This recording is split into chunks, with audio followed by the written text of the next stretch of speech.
Hello and welcome to Deacon's NFL Talk. I'm your host Deacon, and welcome back to another episode on the channel, episode 35 on the channel. And today we have quite a bit of topics this week, not as much as last week, but we still have a few topics this week. I would probably say around probably 6 or 7 topics this week, and some pretty big ones this week as well. And then we have some quick hits.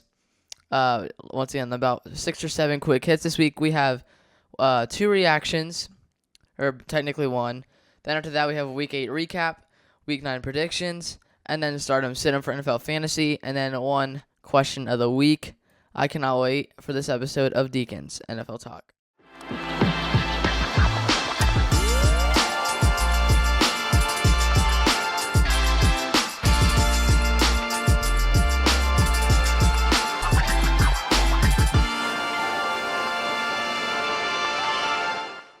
All right, everyone, we're going to jump right into this one. So we're going to start off with the first topic this week, and that is actually the headline of the week. Cowboys quarterback Dak Prescott is to undergo season-ending surgery on his hamstring.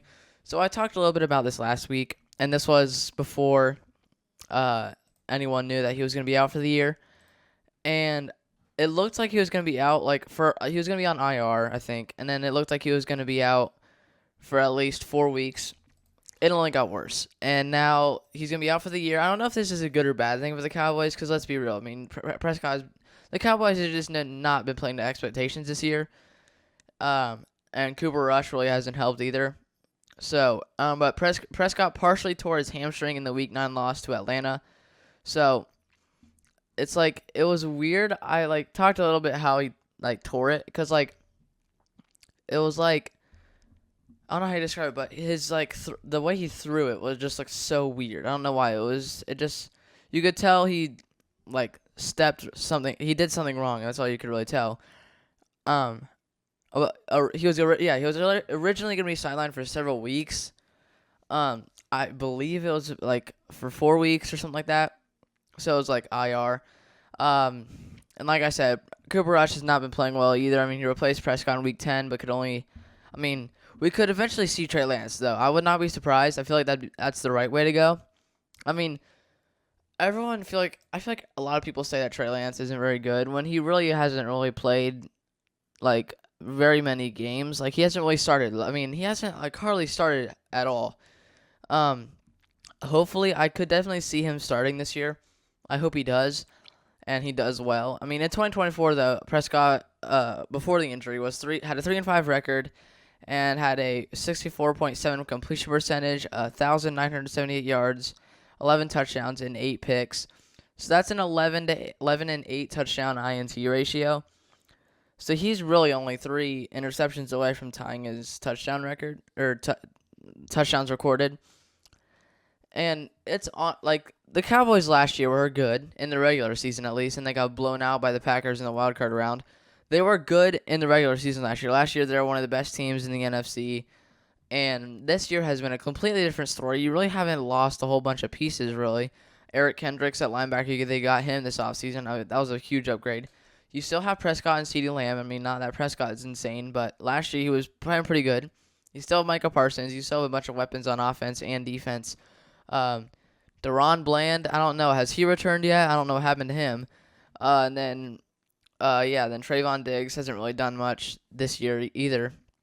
I mean, the crazy part is that Dallas did sign Dak to a 4-year, $240 million deal this offseason, which, now that you look at it and the way he's playing right now, it just looks really bad.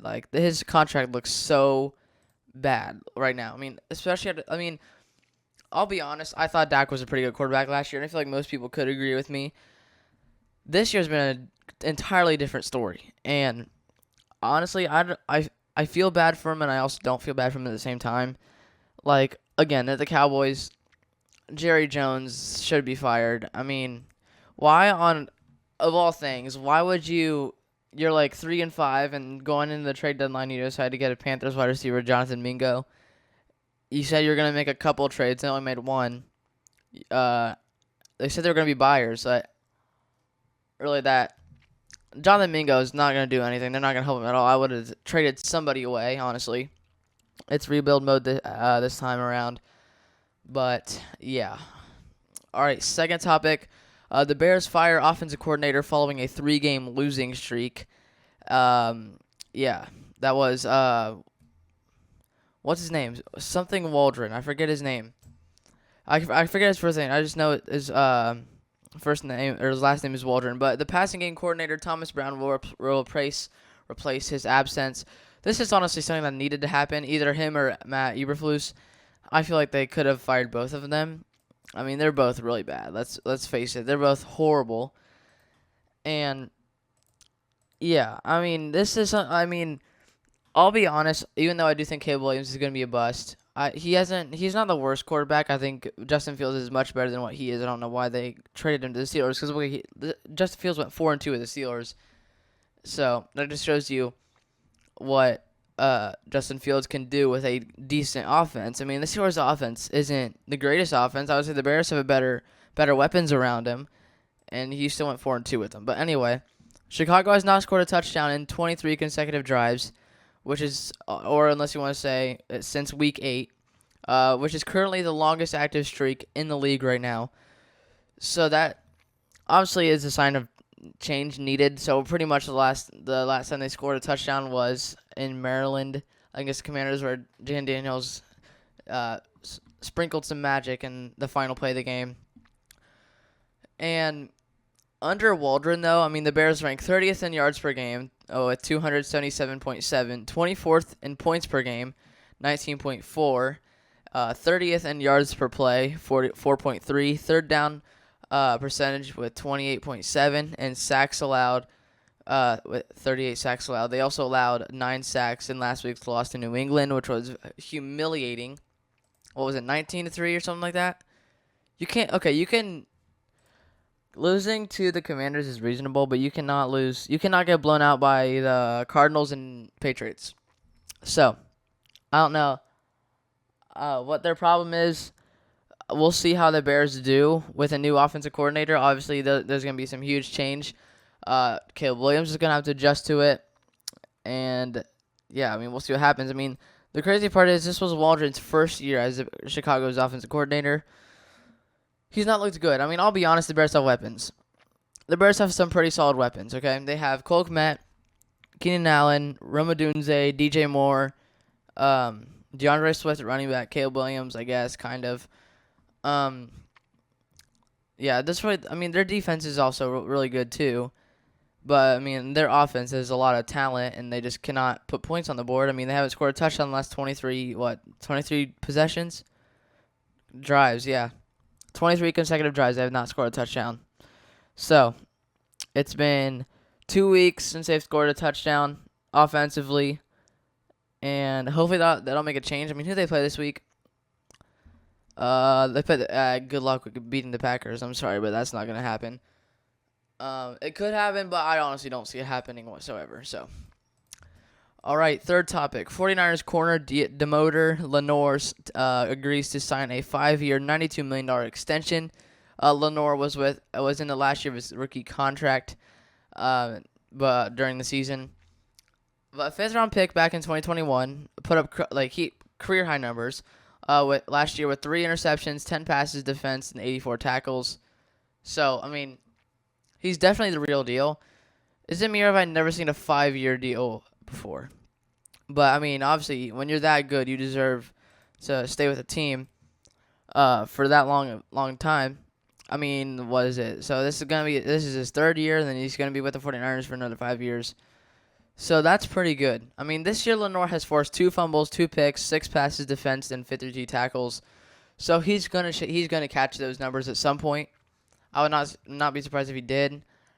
But he's really done. He's played really good this year, and I think he's definitely gonna chase those numbers from last year. I would not be surprised if he got career high 4 interceptions.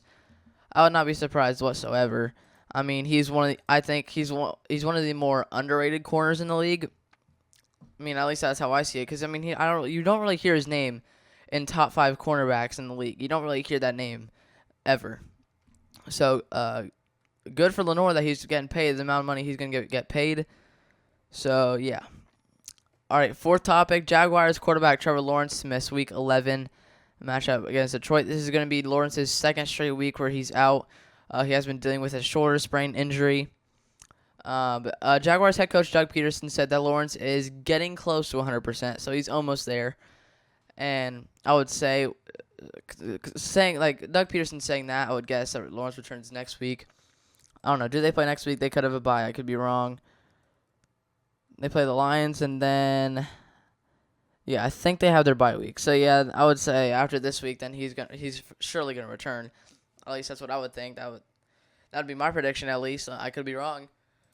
But a few days ago, the crazy part is that The Athletic reported that he could miss the rest of the year, which probably scared a lot of Jaguars fans. I mean, they're already dealing with Christian Kirk done for the year.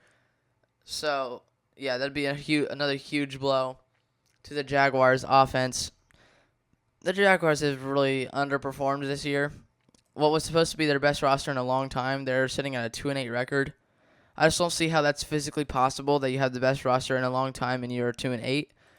Obviously, that means you don't have a good roster. So, I mean, we'll see what happens to the Jaguars as the year goes on. I mean, I'm going to pull up their schedule. I mean, is there any more winnable games out there? They're last in their division, behind the Titans. All right, Lions, loss. Texans, loss. Titans, I'll give you win. Jets, win. Raiders, tight, but I think you get away with a win. Titans, win. And Colts is debatable. So, overall, a pretty easy, remaining of schedule other than the Lions, Texans, who they'll get the next two matchups. So, we'll see what happens with them. They're going to have to go into rebuild mode after this year. That's for sure. But, again, we'll see what happens. Yeah, I mean, the Jaguars have really underperformed this year. And with Trevor Lawrence out, I feel like if Trevor Lawrence was in last week against the Vikings, I feel like the Jaguars could have won that game. But, Sam Darnold has really struggled. So I think if Trevor Lawrence was in that game, I think they would have had a good chance of winning it. So, all right, second to last topic, Colts name Anthony Richardson the starter for the rest of 2024. This comes after Richardson was on the bench for 2 weeks, and Colts head coach Shane Steichen said he may never see Richardson in a Colts uniform again. And now we're here, and he's just started for the rest of the year. So, obviously, Joe Flacco did not work whatsoever. Did not work at all, okay? I mean, last week, I'm going to pull up the stats. Joe Flacco went 26 of 35 for 270 yards, 2 touchdowns, and 3 picks, okay? I'm going to pull up the ones from 2 weeks ago against the Vikings when they barely lost. Joe Flacco went 16 of 27 for 179 yards, no touchdowns, 1 interception.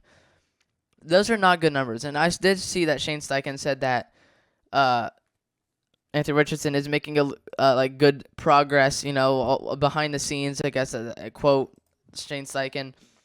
I mean, Richardson, he did have a 3-3 record before being demoted, which isn't horrible. You're at 500.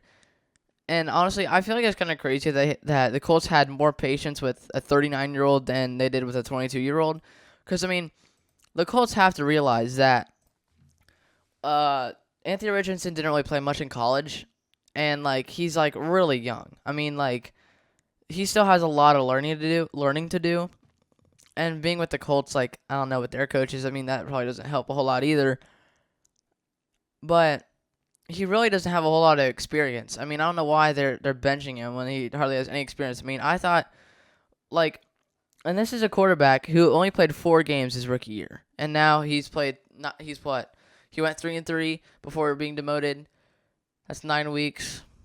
Or I guess he may went, I don't know where he went. But then he played just at least 7 or 8 games before being benched. It's his rookie year, he looked really good. I had him being the 7th best quarterback in the league before this year started. And obviously that has aged like milk. But, I still think Richardson has a bright future. I'm not saying he's bad. I honestly think he's an extremely bright future ahead of him. If I was a Colts fan, I'd actually be really excited about him because if he can get back to his old form in his rookie year, the Colts can be a pretty good team, okay? I would not be surprised if Richardson comes out next year and becomes a top 10 quarterback. I'm not surprised. I really like the skill set he has. I think he has, like I said, he has a bunch of potential. If you get him the right coaches, he's going to be a great quarterback. So, all right, last topic. Chiefs kicker Harrison Butker could be placed on IR with a knee injury. So I saw this happened yesterday morning.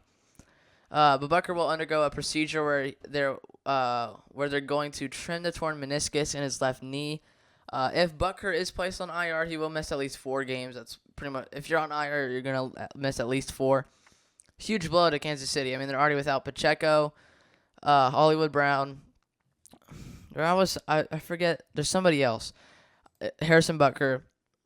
I could be wrong, but I mean, I could be wrong, but I mean, I did see that Isaiah Pacheco is trending in the right direction. But Butker has made 18 of 20 field goals and 21 of 22 extra points. So when you have a kicker like that, obviously I think he's the top 3 kicker in the league right now, and he's Spencer Schrader, by the way, is going to is who Kansas City signed off the Jets practice squad to replace Butker. So I feel like the Chiefs, they're a strange 9-0 team. I mean, let's be honest. I mean, who have they really played that was a fair game? Seriously. Really though. I mean, week 1, I'll say this again. Okay, week 1, okay, I'll give it to you there. He was likely he was pushed out a little bit, but I mean, that doesn't really impact his foot that much. Week 2, if that was pass interference, then why don't you call holding on Kansas City on the exact same play? All right. Week 3, you're going in the end zone. You're pushing Kyle Pitts out of the end zone. The DB's literally all over him, and they didn't call that. Week 9, I believe, you go up against the Chiefs in overtime. Chiefs win the toss. DeJuan Taylor false starts, even though that wasn't called. It was literally the most obvious false start I've ever seen in my life. It wasn't called. Chiefs went on to win the game. It was that game-winning drive. So, honestly, I really hope they do lose the Bills this week. I really hope they do. I really want them to lose so bad. If they don't, I'll be if the Chiefs don't lose this week, who will they lose to? All right, so if they don't lose to the Bills, all right, the Panthers. I hope they pull off a miracle, honestly. But really, are there any other good teams out there? I mean, how do you barely beat the Broncos by 2 points? All right, the toughest games I have remaining on the schedule is against the Bills, the Chargers, the Texans, the Steelers, and I'll consider the Broncos a threat. Honestly, the Chiefs should be at least 5-4 right now. And with their schedule, if I could predict which games they'd lose, I would probably say they could, if they could, let's say they lose the remaining of their tough games, and they lose the games that they were really tight that I just mentioned, they're probably, they have, 9 losses, they're 8-9. So, I mean, that's kind of a wild thought, but, yeah, I really hope they lose this week, but anyway, that's all for NFL news. We're going to go to quick hits. The NFL is eyeing 8 international games in 2025. Goodell mentioned these countries: Spain, Mexico, Brazil, the United Kingdom, Germany, and Ireland. The 3 teams that are considered to play in Ireland are the Steelers, Jets, and Jaguars. All right, so that's all for that one. The second one, the NFL fined San Francisco 49ers edge rusher Nick Bosa for wearing a MAGA hat, a.k.a. Make America Great Again hat, in Brock Purdy's interview 2 weeks ago. He was fined $11,255 for violating the NFL's uniform and equipment rules. After the election, Bosa said it was well worth it. Obviously, Trump actually absolutely smoked Kamala Harris. But here's the picture here. This is the best picture I've seen of the view of it, at least. You can see it here. And that's what it was, interrupting Brock Purdy's interview and just pointed at it. That's all he did, really. But yeah, that's really all he did. Not a whole big deal or whatever. But all right, Bengals bring in corner Xavier Howard and running back Leonard Fournette on visits, but signed neither of them. Instead of Fournette, Cincinnati went with Browns running back Gary Brightwell, who they signed to the practice squad. I mean, the Bengals already traded for Bears running back Khalil Herbert. Out of the Bengals' original starter, Zach Moss was out indefinitely, or is still currently. And Xavier Howard had a contract offer, but eventually rejected it. So I think it was a lose-lose for the Bengals there. Broncos assistant head coach Mike Westhoff stepping down with a health issue. Westhoff, who's 36 years old, had issues with his vision and underwent testing and MRI on Monday. Westhoff has 33 years of coaching experience as a special teams coach with the Colts, Dolphins, Jets, Saints, and Broncos. Second to last, Patrick Mahomes, Travis Kelce's homes burglarized. All right, the break-ins happened a few days apart about a month ago. I don't know how they just now realized this, but it is reported that Kelce lost $20,000 in cash, which is absolutely insane amount of money. All right, last one. Patriots defensive tackle Christian Barmore practices for the first time since being hospitalized with blood clots. Barmore was diagnosed with blood clots during the summer, and he also signed a 4-year, $84 million extension during the offseason when months later he was hospitalized. I hope he comes back and does absolutely insane. That would be an awesome story. But anyway, reactions or highlights or lowlights, whatever you want to call them. Let's start off the week with the highlight of the week and also the most annoying highlight of the week. Even as a Bengals fan, I'm kind of glad the Broncos lost, because it really helps their playoff chance. But here we go. 35-yard attempt, 16-14, 1 second on the clock, 4th and 9, and the kick is it's blocked. It's just wild. I honestly can't believe that just happened. That was very upsetting and joyful at the same time, because when you're a Bengals fan, you're fighting for your playoff hopes. This is what you want to happen. You need the Broncos to lose. But then again, the Chiefs could have won any other way with this. It's honestly so annoying. And I really do feel bad for the Broncos. But anyway, I mean, other than that one, I mean, I couldn't get any good videos of CeeDee Lamb missing a touchdown because of the sun in AT&T Stadium last week. It was because of the sun. Like, it's shining. And then CeeDee Lamb said that he wants curtains, but Jerry Jones disagreed. And the crazy part is, Mike McCarthy had an interview, and they were blocking the sun during the interview, but they won't do it in a game. It just doesn't make any sense to me. I don't know why you wouldn't block the sun in a game. I mean, Jerry Jones came out and said it's home field advantage whenever the sun's shining. Like, obviously, that's not the case. Not the case at all. All right, anyway, we're going to go to Week 8 recap. Before we do that, we're going to see if there's any more NFL topics before we move on. No topics yet. All right, Week 8 recap. It was a wild week, I will say. And a pretty fun week, honestly. Not as a Bengals fan, but overall exciting week around the league. The Ravens beat the Bengals by 35-34, because the refs can't throw flags. They can't throw 3 flags in one play. Sure, there was holding on the Bengals the same play, but still. Then the Panthers, they beat the Giants in Munich, Germany, 20-17. The Patriots beat the Bears by 16 points, 19-3. I told you Caleb Williams was a bust. Sure, they had their offensive coordinator and Matt Eberflus, but still. 49ers beat the Buccaneers. They could be back, 23-20. The Chiefs won by the blocked field goal, like I just showed you, 16-14. The Bills beat the Colts by 10, 30-20. The Steelers won by the skin of their teeth because of Jazon Newton, who had the offsides penalty that won them the game. They went on to win 28-27. The Vikings also beat the Jaguars barely by about 5 points, 12-7. The Saints beat the Falcons 20-17. That's a shocker. Chargers won 27-17 against the Titans. The Cardinals smoked the Jets 31-6. Aaron Rodgers says he wants to return in 2025. I don't know about that. The Eagles also smoked the Cowboys 34-6. The Lions, Jared Goff threw 5 interceptions, and CJ Stroud threw 2 or 3, and the Lions still came back and won 26-23 in a wild defensive game. The Dolphins also won 23-15 against the Rams. All right, that's all for the Week 8 recap. Or sorry, not Week 8, Week 9. Hey, Week 10 predictions. Thursday night, I ended the 2 or 3 game Thursday night losing streak, predicting Philadelphia this week, which was the good thing that happened this week. Philadelphia went on and came back dominating on defense and with Saquon Barkley. But yeah, I got Philadelphia right. This week, though, on Sunday, noon games, 1 o'clock games, whatever you want to call them, I'm taking Miami over Las Vegas, Cleveland over New Orleans, Indianapolis over the New York Jets, Minnesota against Tennessee, Green Bay over the Bears, the Lions over the Jaguars, the Ravens over the Patriots, Or sorry, the Ravens over the Steelers. I think I had that game mixed up. I'm just going to go to the actual schedule. I think I have something mixed up here. All right. Anyway, let's start off there. I meant to do the Raiders, or sorry, not the Raiders, the Rams and Patriots. Okay, I've taken the Rams over the Patriots. Then we have the Steelers and Ravens. I'm taking the Ravens in that one, even though Lamar Jackson has some history of struggling against that Steelers defense. Yeah, but by the way, that's all the noon games. I'm taking San Francisco over Seattle, Atlanta over Denver.